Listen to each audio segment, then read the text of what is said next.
जय हिंद दोस्तों, जिस तरीके से आपने थंबनेल देखा, थंबनेल के अंदर क्या है, भारत पक्का हारेगा। जी हाँ, मैं अभी इसी चीज़ के ऊपर डिस्कशन करने जा रहा हूँ कि भारत की ऐसी कौन कौन सी कमजोरियां हैं जिनकी वजह से भारत इस युद्ध में या आगे युद्ध कोई किसी भी प्रकार का युद्ध है उसमें हारने जा रहा है।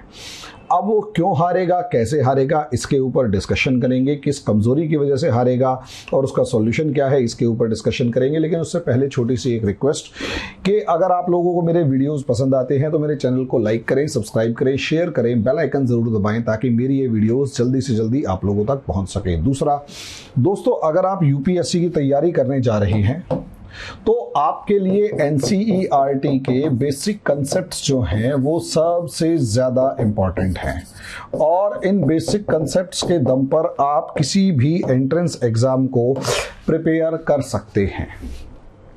मैक्सिमम स्टूडेंट्स, खासकर वो जो जिनका बेसिक्स मजबूत नहीं है, जो मतलब एंट्रेंस एग्जाम में जीएस को कमज़ोर समझते हैं, जीएस की कमज़ोरी के पीछे का सबसे बड़ा कारण उनका एनसीईआरटी के ये बेसिक कंसेप्ट्स होते हैं। एनसीईआरटी के ये बेसिक कंसेप्ट्स होते हैं, इन्हीं को समझना ज़रूरी है और इसीलिए इन कंसेप्ट्स को समझाने के लिए और इन कंसेप्ट्स को क्लियर करने के लिए हमने आप लोगों के लिए एनसीईआरटी का कंसेप्टर बैच लॉन्च किया है। 500 रुपीज़ पर मंथ इस बैच की फीस है। किसी भी बड़े कोचिंग इंस्टीट्यूट के अंदर एडमिशन लेने से पहले आपको जीएस के बेसिक्स स्ट्रॉन्ग करने ज़रूरी होते हैं, तो ये जीएस के बेसिक्स ही आपके स्ट्रॉन्ग होंगे। तो दोस्तों, जल्दी से जल्दी आप हमारे इस नंबर के ऊपर कांटेक्ट कीजिए या फिर हमारी स्टडी टेबल ऐप डाउनलोड करके फर्दर इंफॉर्मेशन गैदर कीजिए और रजिस्टर करवाइए। दूसरा दोस्तों, अगर आप अगले साल अगर आप अभी 12th क्लास में हैं और अगले साल जो है वो आप एंट्रेंस देकर और सेंट्रल यूनिवर्सिटी के किसी अच्छे कॉलेज में एडमिशन लेना चाहते हैं, दिल्ली यूनिवर्सिटी के खासकर, तो उसके लिए जो central universities common entrance test है CUET, उसकी तैयारी हम लोग करवाना शुरू कर चुके हैं। अगले साल के लिए टारगेट 2023 के लिए जो ये इस टाइप का पैटर्न है, इसमें कंप्लीट सिलेबस करवाया जाएगा। आपके जो डोमेन स्पेसिफिक सब्जेक्ट्स हैं उनकी भी तैयारी हम यहाँ पर करवाएंगे। तो दोस्तों, जल्दी से जल्दी हमसे जुड़िए, हमारे दिए गए नंबर पर कॉन्टैक्ट कीजिए और जितना जल्दी हो सकेगा अपनी तैयारी शुरू करो, क्योंकि बेस्ट कॉलेज में पढ़ने के बाद ही आपका लाइफ का बेस्ट पार्ट जो है वो निखर कर सामने आएगा। अब आ जाते हैं दोस्तों टॉपिक के ऊपर, और टॉपिक है भारत पक्का हारेगा। इसमें से बहुतों को तो गुस्सा आ रहा है कि आप होते कौन हैं ये बताने वाले कि आप भारत पक्का हारेगा। देखो दोस्तों, असलियत में मामला ये है कि बहुत सारे स्टूडेंट्स इस मामले के अंदर, और बहुत सारे मैं कमेंट्स भी पढ़ता हूँ, वो लोग ये कहते हैं कि यूपीएससी में इस तरीके के क्वेश्चंस आते हैं क्या, पक्का आते हैं क्या, या इस तरीके से टॉपिक्स डिस्कस होते हैं। तो दोस्तों, जो भी मैं वीडियोस बनाता हूं 99% केसेस में वही टॉपिक्स, ऐसे ही सिमिलर टॉपिक्स जो हैं वो यूपीएससी के अंदर समझाए जाते हैं, यूपीएससी के अंदर कवर किए जाते हैं। तो आप में से अगर किसी को लगता है कि मैं कुछ हट के सेपरेटली पढ़ा रहा हूं तो आप गलत सोच रहे हैं। मैं अगर यूपीएससी पढ़ा रहा तो यूपीएससी ही पढ़ाऊंगा और कोई चीज़ यहां पर सेपरेट नहीं पढ़ा रहा। बिल्कुल सही तरीके से सोच समझ के वही चीज़ें हैं, बस थंबनेल्स थोड़े से इस तरीके से हैं ताकि आप लोग, मतलब आपके साथ साथ हर वो इंसान सुनने के लिए हो जिसको लगे कि हाँ, जो इनमें इंटरेस्ट है, लेकिन बहुत ज़्यादा सा मतलब ये क्लिक बेट्स है और कुछ भी नहीं है। और क्लिक बेट्स के अलावा बाकी हमारा कंटेंट वही रहता है। तो टॉपिक ये है, भारत पक्का हारेगा। ये टॉपिक जो मैं अभी डिस्कस करने जा रहा हूँ ये असलियत में इंडियन सोसाइटी, फॉरेन पॉलिसी, इन दोनों के साथ साथ गवर्नेंस और किसी भी तरीके की प्रिपरेशंस के लिए जो इंडिया आगे साइंस एंड टेक्नोलॉजी से लेकर सभी चीज़ों में आगे बढ़ने की कोशिश कर रहा है, उन सब के लिए बहुत ज़्यादा ज़रूरी है। तो दोस्तों, जल्दी से जल्दी आपको मतलब इस टॉपिक को क्लियर करना है तो लास्ट तक सुनिएगा। देखिए, आज के दिन इंडिया एक सुपर पावर के लिए क्लेम करता हुआ नज़र आ रहा है। दोस्तों, यहाँ अगर नक्शे पे देखा जाए तो इंडिया को अगर आप मोटे तौर पर देखें तो अपने इस साउथ एशियन रीजन का, जिसमें हम अफगानिस्तान को भी अभी काउंट कर लेते हैं, इस साउथ एशियन रीजन का सबसे बड़ा देश और इंडियन ओशियन के अंदर सबसे ज्यादा स्ट्रेटेजिक लोकेशन के ऊपर प्रेजेंट एक बहुत ज्यादा इंपॉर्टेंट कंट्री। कोई भी, दुनिया का कोई भी देश इसे इग्नोर नहीं कर सकता, एट एनी कॉस्ट इसे इग्नोर नहीं कर सकता, ये पक्की बात है। अब ऐसी सिचुएशन के अंदर इंडिया एक रीजनल पावर है, इसमें कोई शक की बात नहीं है। और रीजनल पावर का मतलब होता है कि एक क्षेत्रीय शक्ति है, यानी एक एरिया स्पेसिफिक के अंदर इंडिया का इतना बढ़िया डोमिनेंस है, इतना ज्यादा डोमिनेंस है कि इसके बगैर आप कोई भी काम वहां पर अपना मन मुताबिक नहीं कर सकते। और इंडिया और पाकिस्तान की जो राइवलरी है उसका एक रीजन ये भी है कि इंडिया यहां सबसे बड़ा देश है, लेकिन दूसरे नंबर पर जो है वो पाकिस्तान है, एरिया वाइज और शायद पॉसिबली पॉपुलेशन वाइज भी। और सबसे बड़ी बात, स्ट्रेटेजिक लोकेशन के मामले में भी पाकिस्तान की अपनी एक इंपॉर्टेंस है, इसमें कोई दो राय नहीं है। ये ही एक रीजन है कि जो भी दुनिया की बड़ी से बड़ी सुपर पावर्स को इस इलाके में, इस एरिया में अपना डोमिनेंस बिठाना होता है, तो एक पावर हमेशा इंडिया के साथ रहेगी और दूसरी पावर को, जो पावर इंडिया के साथ नहीं होगी, उसे पाकिस्तान के साथ अपना कोई ना कोई एडजस्टमेंट हर हालत में बिठाना पड़ेगा। ये बात आप समझ लीजिए। ये बिटर ट्रुथ है, ये कड़वी सच्चाई है। और यही एक कारण है कि इस टाइम पर इंडिया जो है वो एक रीजनल पावर की फॉर्म में हमेशा से रहा, इसमें कोई शक की बात नहीं। लेकिन दूसरी फॉर्म में अगर आप देखें रीजनल पावर के बाद, जैसे आज के दिन चाइना जो है वो क्लेम कर रहा है कि चाइना किसी टाइम पर एक रीजनल पावर थी और एक बैलेंसिंग एक्ट की फॉर्म में इसे इस्तेमाल किया गया, और बैलेंस की फॉर्म में इस्तेमाल किया गया यूएसएसआर के द्वारा, मतलब यूएसएसआर के अगेंस्ट। यूएसएसआर उस टाइम पर कम्युनिस्ट रजीम का लीडर था। चाइना भी दुनिया की सबसे ज्यादा पॉपुलेशन वाला कम्युनिस्ट कंट्री था। दोनों के बीच में दुनिया जो कम्युनिस्ट वर्ल्ड था उसकी लीडरशिप को लेकर कंपटीशन शुरू से बना रहा, रशिया और चाइना के बीच में। आज भी अगर आप देखें तो रशिया दुनिया का सबसे बड़ा देश, चाइना दुनिया की सबसे ज्यादा पॉपुलेशन वाला देश। रशिया मिलिटरीली सबसे ज्यादा ताकतवर और चाइना इकोनॉमिकली सबसे ज्यादा ताकतवर। हालांकि अब सिनेरियो चेंज हो रहा है, लेकिन किसी टाइम पर चाइना भी रीजनल पावर था, लेकिन rise of China as a super power हो चुका है, इसमें कोई दो राय नहीं है। और जिस तरीके से चाइना का सुपर पावर की फॉर्म में राइज हुआ, उस चीज को देखते हुए भाई सीधी सी बात है, वर्कशॉप ऑफ द वर्ल्ड अगर ये बन चुका है, वर्कशॉप ऑफ द वर्ल्ड दुनिया की जो फैक्ट्री बन चुका है, एक तरीके से दुनिया की कार्यशाला बन चुका है, और मिलिट्री सुपर पावर के लिए ये लगातार क्लेम कर रहा है और अपना एरिया ऑफ डोमिनेंस जो है वो क्लेम कर रहा है, और साउथ चाइना सी को अपना एरिया ऑफ डोमिनेंस क्लेम करता है। एग्जैक्टली इसी तरीके से इंडिया भी श्रीलंका, मालदीव्स, बांग्लादेश, नेपाल, भूटान, इवन म्यांमार, पाकिस्तान, अफगानिस्तान, इस इलाके को पूरे का पूरा और इंडियन ओशियन रीजन को अपना एरिया ऑफ डोमिनेंस जो है वो क्लेम करता है। नॉर्मली क्या है, चाइना जिस तरीके से आज के दिन वर्कशॉप ऑफ द वर्ल्ड बन गया और 3.8 ट्रिलियन डॉलर का एक्सपोर्ट अगर चाइना का दुनिया के साथ है, तो अंदाजा आप लगा सकते हैं कि चाइना दुनिया की सुपर पावर है और इसमें कोई दो राय नहीं है। ऐसे में इंडिया का भी अब राइज होना शुरू हो चुका है और इंडिया की जो एस्पिरेशंस हैं वो भी मोदी गवर्नमेंट की जो लीडरशिप है इसके अंदर कहीं ना कहीं सुपर पावर वाली दिखाई दे रही हैं। और इंडिया के अंदर बीजेपी के राज में जो सबसे ज्यादा पॉजिटिव पार्ट दिखाई दिया वो ये, इस टाइम पर एट प्रेजेंट जो सबसे ज्यादा पॉजिटिव पार्ट दिखाई दिया वो ये दिखाई दिया कि इस टाइम पर इंडिया कश्मीर से लेकर कन्याकुमारी तक और गुजरात से लेकर आसाम और अरुणाचल प्रदेश तक इतने बड़े पूरे के पूरे रीजन में जिस डाइवर्सिटी के साथ इंडिया शुरू से रहा और इंडिया के अंदर जो इंटरनल कॉन्फ्लिक्ट्स लगातार रहे, बीजेपी ने सबसे बड़ी बात ये की, इसके अंदर नो डाउट बहुत सारे आरोप लगते हैं कि BJP is playing the card of Hindu nationalism. इस हिंदू नेशनलिज्म के कार्ड से अगर मोटे तौर पर देखें, एक तरफ कहीं ना कहीं एंटी मुस्लिम फॉर्म में इसे देखा जा रहा है, लेकिन दूसरी तरफ इसका पॉजिटिव एस्पेक्ट भी आपको ये नजर आएगा कि हिंदू नेशनलिज्म ने इंडिया को यूनाइट करने के लिए बहुत ज्यादा इंपॉर्टेंट रोल प्ले की कर रहा है।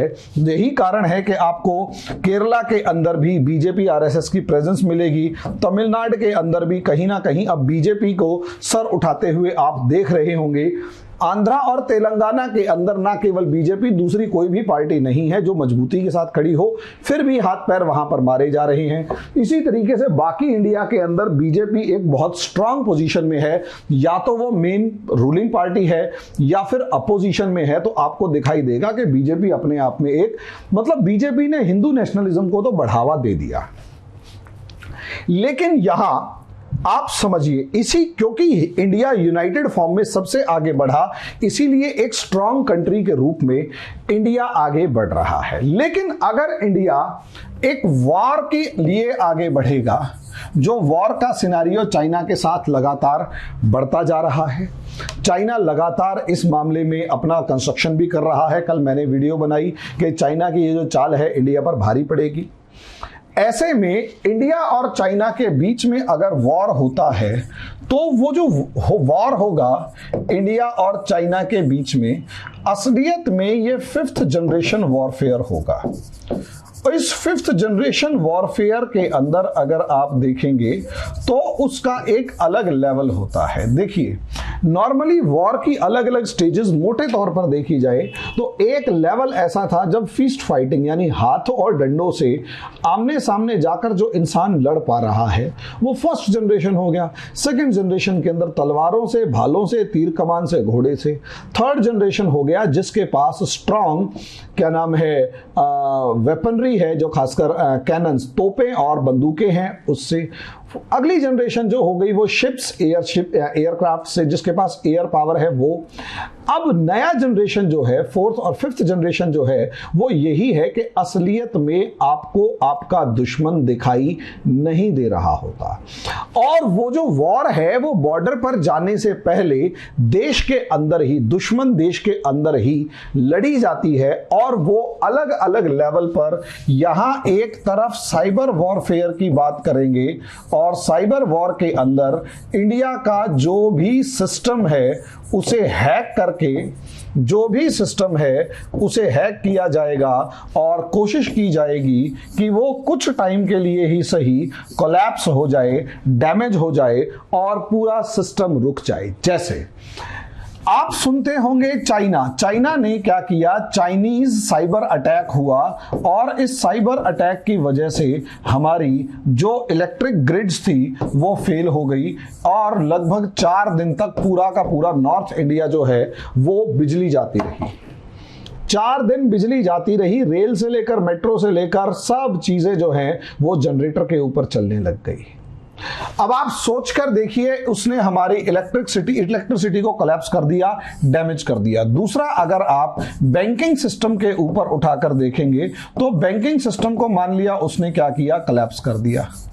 इससे हमारे सारे बैंक्स का डाटा उड़ गया, सारे डाटा कोलैप्स कर गए, और अब जिसने जो पैसा जहां जैसे जिस हिसाब से जमा करवा रखा था, अब सोचकर देखो उसका कोई हिसाब ही नहीं बचा, और अब उसको रिट्रीव करने के लिए, उसको दोबारा इकट्ठा करने के लिए और ज्यादा ताकत लग रही है। अगर उसमें 8 से 10 दिन लग गए तो शायद 10 दिन तक हमारे देश की पूरी इकोनॉमी जो है वो कोलैप्स फॉर्म में आ जाएगी, चुपचाप खड़ी रह जाएगी और इंडिया आगे नहीं बढ़ पाएगा। लेकिन अच्छा, इसी तरीके से हो सकता है हमारे सैटेलाइट सिस्टम को हैक कर लिया जाए, हो सकता है हमारे मेडिकल सिस्टम जो इंटरनेट के ऊपर चल रहा है, या मेडिकल सिस्टम के बहुत सारी चीजें वो हैक कर ली जाए, हमारे न्यूक्लियर पावर प्लांट्स जो हैं वो हैक कर लिए जाएं।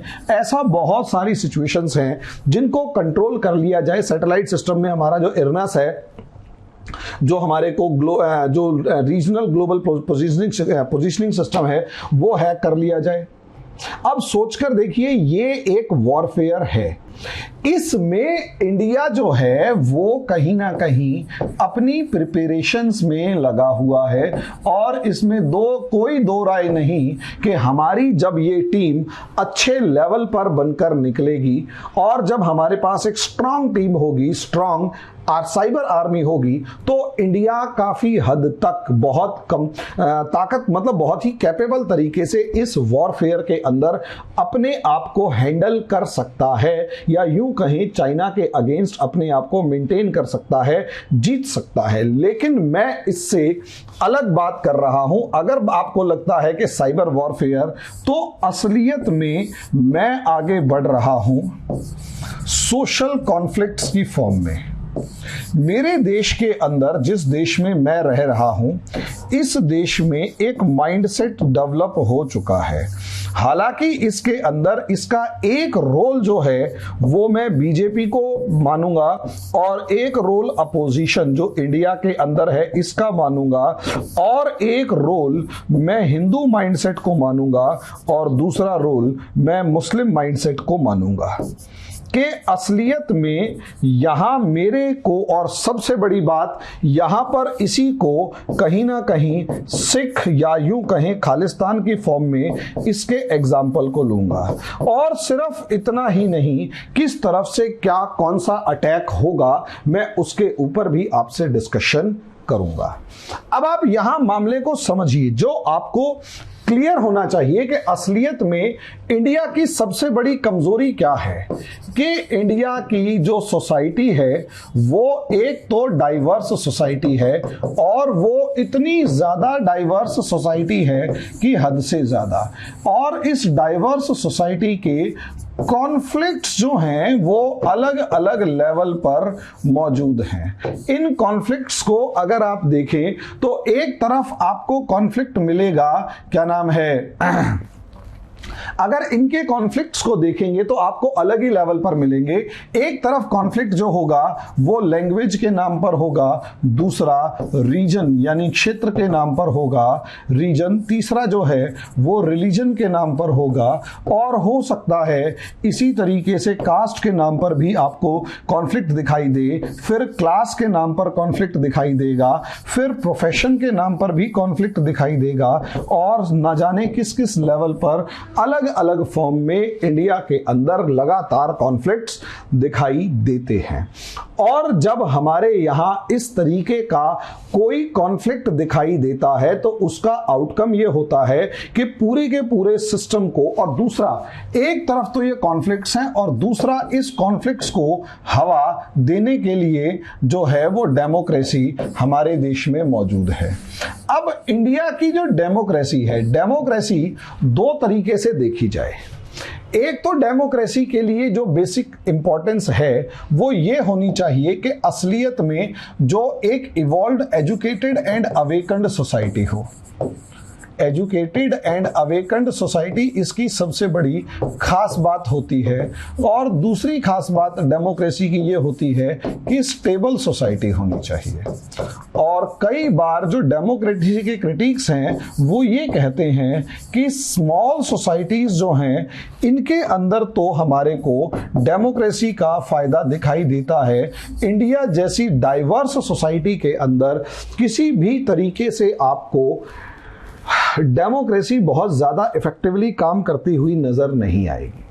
मैं इस चीज से सहमत नहीं हूं, लेकिन मैं इस चीज से जरूर सहमत हूं कि अगर हमारी सोसाइटी एजुकेटेड नहीं है, अवेकन्ड नहीं है, तो यही डेमोक्रेसी इनको हवा देगी, इनको पॉजिटिव क्लियर करेगी और डिस्ट्रक्टिव की फॉर्म में उभर कर आ सकती है।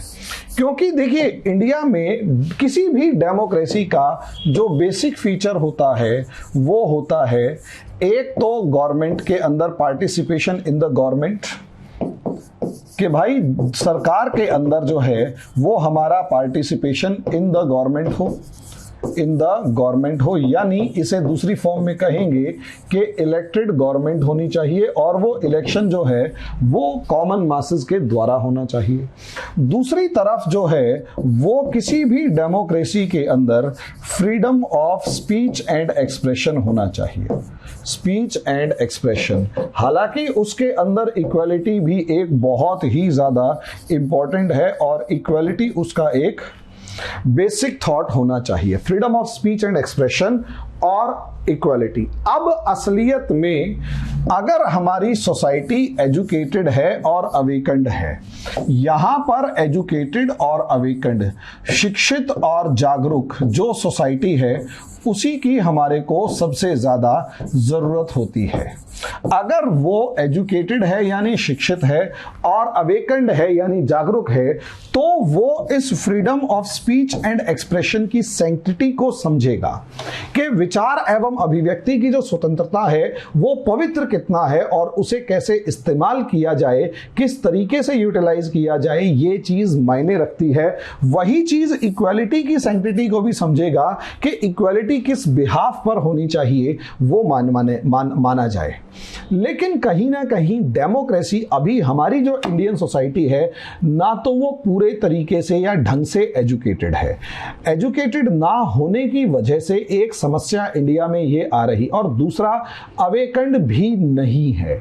और तीसरा सबसे बड़ी बात ये एजुकेटेड और अवेकन्ड के साथ वो कहीं ना कहीं इकोनॉमिक बैकवर्डनेस अभी भी इंडिया के बड़े सेक्शन के अंदर मौजूद है। इकोनॉमिक बैकवर्डनेस इंडिया के बड़े सेक्शन के अंदर मौजूद है। ये एक सबसे बड़ा कारण है कि ये जो एक तो इकोनॉमिक बैकवर्डनेस होना और दूसरा एजुकेटेड और अवेकन्ड सोसाइटी का ना होना जो है वो discontent among the common masses create करता है।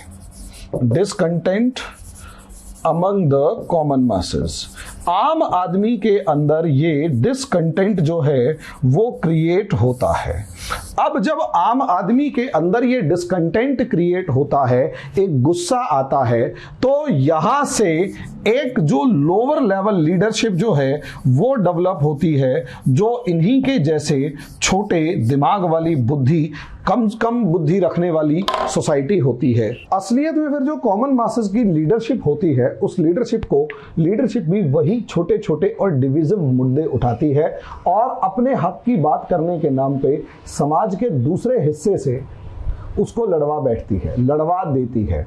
इसका बेस्ट एग्जांपल अगर आप देखें तो एक तरफ मायावती खड़ी है, दूसरी तरफ मुलायम सिंह खड़े हैं, तीसरी तरफ राजभर की पार्टी खड़ी है, चौथी तरफ अपना दल, पांचवी तरफ निषाद पार्टी।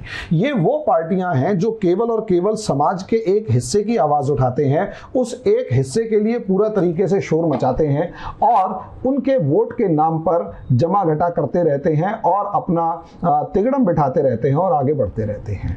इनका देश से, इनका नेशनल इशू से बहुत ज्यादा सा मतलब नहीं होता और कई बार केजरीवाल जैसे लोगों के साथ तो ऐसा होता है कि वो देश की सुरक्षा को ताक पे रख के ऐसे डिस्ट्रक्टिव फोर्सेस जो कि मौजूद होते हैं उनका भी समर्थन ले लेते हैं। जैसे कि केजरीवाल के ऊपर कुमार विश्वास के आरोप लगे थे कि भाई अगर आप खालिस्तान के बारे में अपना विचार स्पष्ट कीजिए, तो खालिस्तान के बारे में अगर विचार स्पष्ट करने की बात है तो अभी तक वो विचार स्पष्ट हुए नहीं है, जो केजरीवाल के ऊपर एक सवालिया निशान लगाता है कि केजरीवाल जी कहीं ना कहीं कटघरे में तो आप भी खड़े हुए हैं कि आप एक बार भी अगर ये नहीं कह पा रहे कि खालिस्तान से उनका आपका कोई लेना देना नहीं है या खालिस्तान मुर्दाबाद।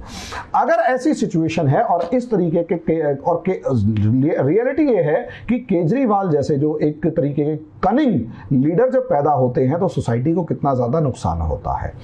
अब ये एक रीजन है। अब उसके बाद भाई नेशनल तो अब यानी इन लीडर्स के लिए अपने इस सोसाइटी, अपना समाज, अपनी जाति, अपना धर्म अब ओवैसी है, वो सिर्फ और सिर्फ अब मुसलमानों की बात करेगा और हिंदू मुसलमान को लड़वाने की बात करेगा। करेगा।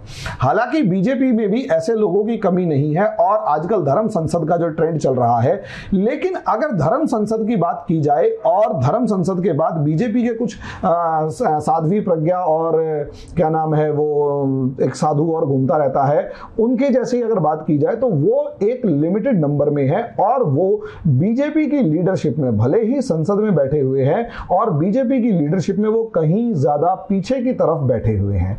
इनका कोई मेन स्ट्रीम पॉलिटिक्स या मेन स्ट्रीम लीडरशिप से बहुत ज्यादा सा इनका लेना देना नहीं है। ये तो बिल्कुल ऐसे जैसे छोड़ रखे हो कि जाओ बोलते रहो, बाकी हम निपटाते रहेंगे।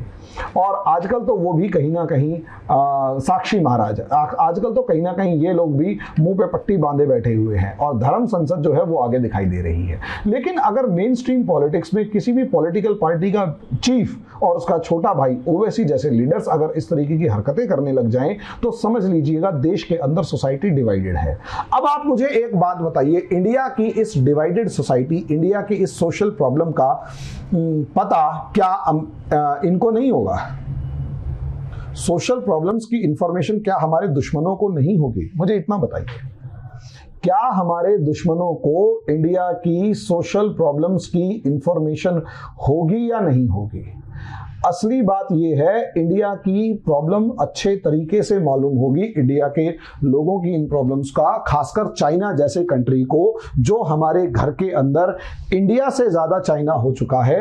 आप अंदाजा लगा कर देख लीजिए, घर में जितनी भी चीजें हैं उनको बनने में कहीं ना कहीं हर चीज के कम से कम, अगर वो चीज चाइना में बन के नहीं आई तो कम से कम उसको बनाने वाली मशीन या उसका रॉ मटेरियल चाइना से आया होता है। यहां तक कि पैरासीटामोल से लेकर क्रोसिन जैसे जो हमारे पास दवाइयां हैं उनका भी जो रॉ मटेरियल है वो बहुत ज्यादा बड़े लेवल पर चाइना से मंगाया जाता है। तब जाके कहीं हमारी फार्मास्यूटिकल इंडस्ट्री जो है वो पर्टिकुलर मेडिसिन जो है वो प्रोड्यूस कर पाती है।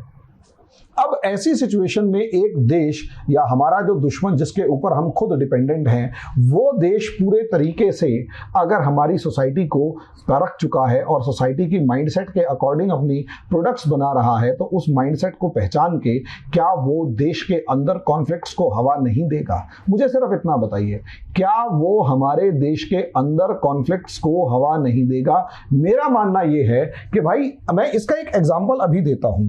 याद कीजिए 2020 के अंदर एक सिचुएशन आई थी, आप सभी जो स्टूडेंट्स हैं उनको, और कहीं ना कहीं एक तो स्टूडेंट्स को भी खबर आई थी और दूसरा जो है मतलब आप सभी को भी पता होगा, और जो 2-3 साल से 4 साल से तैयारी कर रहे हैं उनको भी एक स्टूडेंट मूवमेंट का पता होगा। अगस्त और सितंबर के अंदर एक स्टूडेंट मूवमेंट एकदम से स्टार्ट हुआ। लगभग ये 27-28 अगस्त को स्टार्ट हुआ और सितंबर से लेकर अक्टूबर तक, ये सितंबर खासकर मोदी जी के बर्थडे तक ये मूवमेंट लगातार चलता रहा। और मूवमेंट का जो थंबनेल था या यूं कहें एक ट्रेंडिंग जो कीवर्ड था वो था मोदी जी रोजगार दो। मोदी जी रोजगार दो टाइप का थंबनेल जो था वो आगे बढ़ने लगा, हैशटैग जो था वो आगे बढ़ने लगा। और मजे की बात ये, इसमें एकदम से एब्रप्टली सारे के सारे टीचर्स कूद पड़े, यहां तक कि राकेश यादव जैसे, महिपाल सिंह राठौर जैसे हर टीचर ने इसके अंदर अपनी जिसे कहते हैं ना नैया पार लगाने की, या यूं कहें कि फिशिंग करने की, या इसमें बहती गंगा में हाथ धोने की पूरी कोशिश करी। डुबकियां लगा लगा के ड्रामा क्रिएट किया, नागिन डांस कर करके ड्रामा क्रिएट किया, और यहां तक कि क्लेम किया कि हाँ भाई हमने ये मूवमेंट चलाया, ये आगे ऐसे बढ़ा, ये आगे ऐसे बढ़ा, यहां हमने सफलता पाई, सरकार के ऊपर दबाव बनाया। इन सभी टीचर, और मैं उस टाइम पर इकलौता ऐसा टीचर था जिसने खुलकर ये कहा था कि आप गलत कर रहे हैं, ये एक तरीके का साइबर वॉरफेयर है। बहुत सारे स्टूडेंट्स ने कहा इनकी ऐप जो है वो अनइंस्टॉल कर दो, इनका वेब चैनल की रेटिंग गिरा दो, ये गिरा दो, वो गिरा दो। जिसने ऐसा किया था उसकी क्या कर लेगा, वो क्या उखाड़ दिया उसने। जो रियलिटी थी वो बाद में जब सामने आई तो तुम्हारा हो क्या गया, क्या औकात रह गई तुम्हारी है? भाई सीधी सी बात ये है कि जो सच्चाई है उसे समझो। जिस समय पर एकदम से बेरोजगारी मूवमेंट चला उस समय देश कोरोना की जो समस्या है उससे पीड़ित था। कोरोना से लॉकडाउन लगा हुआ था, देश एक प्रकार का अनोखा युद्ध लड़ रहा था जिसमें हर इंसान की भागीदारी थी। और जब हर इंसान की भागीदारी थी तो उसमें बेरोजगारी, मैं मानता हूं दुनिया में सबसे बड़ा शाप जो है उनमें से एक बेरोजगारी है। बेरोजगारी जब होती है और लड़के को जब घुटन सी महसूस हो रही होती है तो वो सबसे ज्यादा बुरी होती है। लेकिन इस चीज को भी हम नजरअंदाज नहीं कर सकते कि जिस समय पर देश समस्याओं के अंदर घिरा होता है, हमें अपनी पर्सनल वाली प्रॉब्लम्स हैं, पर्सनल समस्याएं हैं, उन्हें उठाकर साइड में रखना पड़ता है और नई जो देश है उसके साथ खड़ा होना पड़ता है। जिस समय देश चाइना के साथ गालवान वैली के अंदर लड़ रहा था और आंखों में आंखें डालकर खड़ा होना था और कभी भी अक्टूबर तक युद्ध छिड़ने की पूरी संभावना थी, और जिस तरीके का माहौल था, दोनों सेनाएं, एक लाख सेना दोनों एक दूसरे के ऊपर ट्रिगर पर उंगली रखे हुए खड़ी हुई थी कि कभी भी एक गोली चलेगी तो उसके बाद हम कुछ भी हालात करेंगे। ऐसे में जाहिल जो लोग हैं, ये अकल से पैदल और जाहिल लोग, इसमें बड़े बड़े वो टीचर भी हैं राकेश यादव जैसे, जिन्होंने इस मूवमेंट को आगे बढ़ाया कि यार एक बात बताओ, देश समस्या में घिरा हुआ है, देश समस्या के अंदर घिरा हुआ है और आपका इन्फ्लुएंस स्टूडेंट्स पे है और आप उस मूवमेंट को अपनी रोटियां, अपने फायदे की रोटियां सेकने के लिए आगे बढ़ा रहे हैं।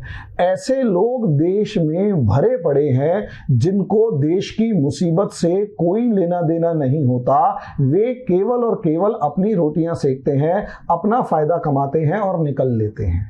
ये टीचर्स भी हैं, इसमें आपको बहुत सारे पॉलिटिशियंस भी मिलेंगे, इसमें बिजनेसमैन भी मिलेंगे, इसमें सब कुछ मिलेगा। और ये लोग बिकाऊ होते हैं, कोई बड़ी बात नहीं है। इनके दिमाग के अंदर किसी भी तरीके से चाइना जैसा कोई भी कंट्री आए और इनको थोड़ा सा पैसा दे और ये लोग वैसा कोई मूवमेंट चला दे कि मोदी जी रोजगार दो, और चाइना वहां बॉर्डर के ऊपर हमारी सरकार और हमारी सेना के ऊपर दबाव बना रहा हो, जो कि 28 और 29 अगस्त को हुआ। ऑफिशियल स्टेटमेंट गवर्नमेंट की है जिसके अंदर गवर्नमेंट ने ये माना कि 28 और 29 अगस्त तक हालात ये आ चुके थे कि किसी भी समय पर युद्ध छिड़ सकता था। और जिस तरीके से हालात आए कि किसी भी समय पर युद्ध छिड़ सकता था, ये वही दौर था जब भारत के अंदर एकदम से स्टूडेंट मूवमेंट खड़ा हो गया। स्टूडेंट सड़कों पे आ गए, स्टूडेंट थालियां बजा रहे थे, स्टूडेंट नागिन डांस कर रहे थे, स्टूडेंट ड्रामा कर रहे थे। मोदी जी रोजगार 2 का हैशटैग ट्रेंड करवा रहे थे और अपने ये जो टीचर्स हैं ये सब्सक्राइबर्स बढ़ा रहे थे। ये एक तरीके का साइबर अटैक था जिसके अंदर चाइना ने एक हैशटैग, क्योंकि वो हैशटैग कहां से आया पता नहीं, लेकिन इतना पक्का पता था कि जितना बेरोजगार फौज है और जितने उस बेरोजगार फौज को पढ़ाने वाले टीचर्स हैं, जिनको उस बेरोजगारी के फौज के उनके पास एडमिशन लेने से फायदा होता है, वो सारे के सारे इसमें कूद पड़े। एक टीचर तो ऐसा भी दिखाई दिया जो मतलब यूट्यूब के ऊपर आके कहता है मैं जूता मारता हूं, सर पे जूते मारते हुए दिखाई दिया। भाई, घर अगर समस्या में है तो पूरे घर को इकट्ठा खड़ा होना पड़ता है। इसी तरीके से जब देश समस्या में था तो देश के साथ आपको खड़ा होना पड़ता है। और जब महिपाल सिंह राठौर जैसे टीचर्स, जब राकेश यादव जैसे टीचर्स उस सिचुएशन के अंदर अपने देश के साथ ना खड़े होकर ड्रामा करके सिर्फ और सिर्फ सब्सक्राइबर्स का खेल खेल रहे थे, तो उसका सीधा सीधा मतलब ये है कि वो किसी भी देश की हाथों की कठपुतली है, और हो सकता है इनमें से कोई बिकाऊ भी हो। मैं ये नहीं कह रहा ये बिकाऊ ही थे, लेकिन कम से कम ये उनके हाथ की कठपुतली बन गए थे, चाइना के हाथ की, इसमें कोई दो राय नहीं है। और बेशर्मी की बात ये है, इनमें से किसी ने भी आके आज तक सॉरी नहीं बोला।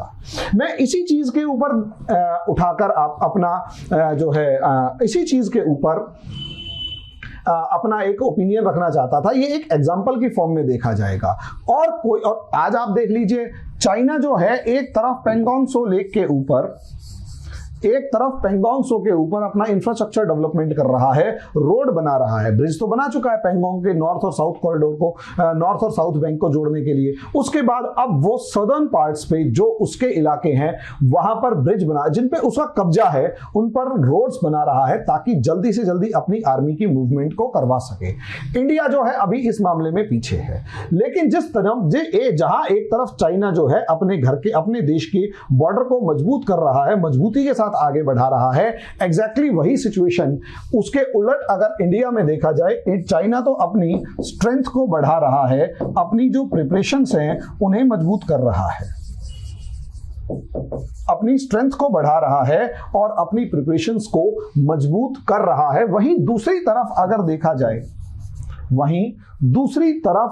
देखा जाए तो यहां आपको साफ नजर आएगा स्ट्रेंथ को मजबूत करने के बाद। दूसरी तरफ देखा जाए तो इंडिया के अंदर जो लगातार एकदम से अगर आप देखेंगे तो सोशल कॉन्फ्लिक्ट्स जो हैं वो लगातार बढ़ते जा रहे हैं। आप उठाकर देखेंगे तो आपको कहीं ना कहीं क्या नाम है, करौली के बाद खरगोन, अहमदाबाद से लेकर सूरत से लेकर खरगोन से लेकर पश्चिम बंगाल से लेकर एकदम से, और यहां तक कि पंजाब के पटियाला के अंदर भी, पटियाला के अंदर भी एकदम से एंटी हिंदू राइट्स और हिंदू सिख राइट्स की फॉर्म में जो मीडिया ने प्रोजेक्ट किया वो आपको दिखाई देगा। और उसके बाद एकदम से अभी जोधपुर भी जलता हुआ नजर आ रहा है, नंदनगरी जल चुकी है। सोच कर देखिए, अब इसमें हम मान सकते हैं कि बीजेपी का रोल होगा, लेकिन कोई बड़ी बात नहीं है कि बीजेपी से ज्यादा बड़ा रोल, बीजेपी से कहीं ज्यादा, क्योंकि असलियत में बीजेपी के स्टेट्स में भी हुए हैं और नॉन बीजेपी रूलिंग स्टेट्स में भी हुए हैं। जहां पर भी देखेंगे आपको हर जगह पर यह मामला दिखाई देगा। और अगर ऐसी सिचुएशन है तो कोई बड़ी बात नहीं है, चाइना जैसा कोई भी कंट्री यहां एक छोटे से सेक्शन को उठाए और छोटे से सेक्शन के अंदर कुछ लोगों को उठाए, उनसे कहे जो कि हिंसा भड़काने, इस तरीके के प्रोटेस्ट करने, लोगों को भड़काने, शोर मचाने, तोड़फोड़ मचाने के अंदर माहिर होते हैं, उन सबको उठाए, उनको कुछ पैसे दान दे, उनको कुछ पैसे फंड करे और उसके बाद क्लियर करे, उनको शोर मचाए और क्लियर करे कि भैया असलियत में मामला क्या है। यहां पर क्लियर करे कि भाई, मतलब उनको भड़काए कि हिंसा भड़काओ।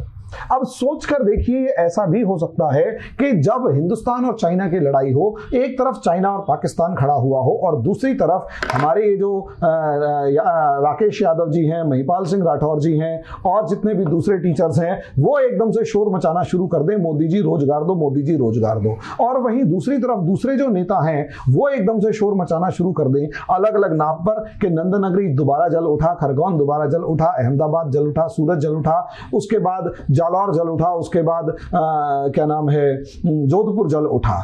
इसी तरीके से फिर पंजाब के अंदर खालिस्तान मूवमेंट और ज्यादा बढ़ चढ़कर हिस्सा ले ले, मतलब और ज्यादा आग पकड़ ले और पंजाब और हरियाणा और दिल्ली के अंदर जो खालिस्तान और एंटी खालिस्तान की जो आइडियोलॉजी है वो हिंदू सिख के अंदर कन्वर्ट हो जाए और पूरा हिंदुस्तान शुरू से लेकर आखिरी तक जलता हुआ नजर आए। और तीसरी तरफ हिजाब से लेकर सारे मामले जो हैं वो उठ खड़े हों और मुस्लिम सारे इकट्ठे खड़े हो जाए और बीजेपी को ऐसे देखे कि ये हमारी पार्टी हो ही नहीं सकती और देश को बाद में चाइना पीट रहा है। अच्छी बात है, पहले हम देश को देखें, पहले हम अपने हितों को देखेंगे, अपने फायदे को देखेंगे। इस तरीके के लोग जब हमारे देश के अंदर ज्यादा होंगे तो देश जीत कैसे सकता है, मुझे ये बता दीजिए।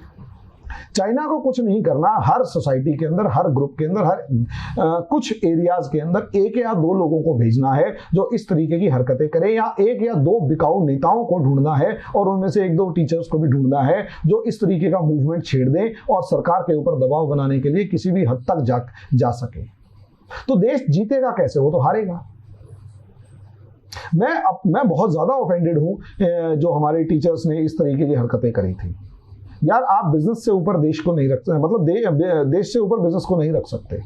और आपको, और खासकर जो फैकल्टीज अपने आप को इंटरनेशनल रिलेशंस की फैकल्टी समझती हैं, वो तो कम से कम इस सिचुएशन को समझे कि जो देश अगर बुरे हालात में है तो उस समय पर आपको वहां अपने देश के साथ खड़ा होना चाहिए था, ना कि स्टूडेंट्स के साथ। ना कि स्टूडेंट्स के साथ, भाई मार्च के अंदर मूवमेंट हुआ, मैं खड़ा था स्टूडेंट्स के साथ, और आगे भी कोई भी मूवमेंट होगा हम हमेशा स्टूडेंट्स के साथ खड़े हुए हैं। सरकार के ऊपर दबाव बनाए रखना जरूरी है। प्रेशर ग्रुप्स जो हैं वो डेमोक्रेसी की बहुत इंपॉर्टेंट पार्ट होता है, लेकिन वो जो प्रेशर ग्रुप है, अगर वो प्रेशर ग्रुप देश के अंदर अगर है, वो देश को तोड़ने के लिए काम कर रहा है, तो वो प्रेशर ग्रुप किसी काम का नहीं है। मैं उस प्रेशर ग्रुप का हिस्सा नहीं बन सकता। आप लोग बने थे, आपको शर्म आनी चाहिए। और आज भी और हमेशा मैं कहता रहूंगा, आप लोगों ने वो गलत किया था और उसके लिए आपको कम से कम एक बार आके माफी मांगनी चाहिए। और हर बच्चे को कम से कम एक बार सवाल पूछना चाहिए कि सर आप माफी मांगेंगे क्या उस मामले में। तो देश हारेगा क्योंकि हमारे इंटरनल कॉन्फ्लिक्ट्स इतने ज्यादा हैं और हमारी सोसाइटी को अपने हितों से, इंटरेस्ट से आगे कुछ नहीं पता होता, कुछ नहीं समझ में आता। और क्योंकि हमारी सोसाइटी को इंटरेस्ट से आगे कुछ समझ में नहीं आता, वहां भारत के हारने के चांसेस हमेशा बने रहेंगे। डिवाइडेड सोसाइटी कभी भी जीत ही नहीं सकती, ये समझ लीजिएगा। अब इसमें आपकी क्या राय है वो कमेंट बॉक्स में जरूर उठाएं। और बहुत सारे जो अगर ऐसे स्टूडेंट्स हैं जो ये कहते हैं तुम्हारी हिम्मत कैसे हुई, भाई साहब freedom of speech and expression है। हम किसी को भी बिना उसकी पर्सनल लाइफ में इंटरफियर करे उसके ऊपर अगर उसने ऐसा कुछ किया तो उसे क्रिटिसाइज कर सकते हैं। नहीं तो मैं आपको वीडियो क्लिप्स दिखा दूंगा जिसके अंदर उन्होंने रोटियां सेक सेक के वो मूवमेंट आगे बढ़ाए थे। तो अभी के लिए दोस्तों इतना ही, धन्यवाद।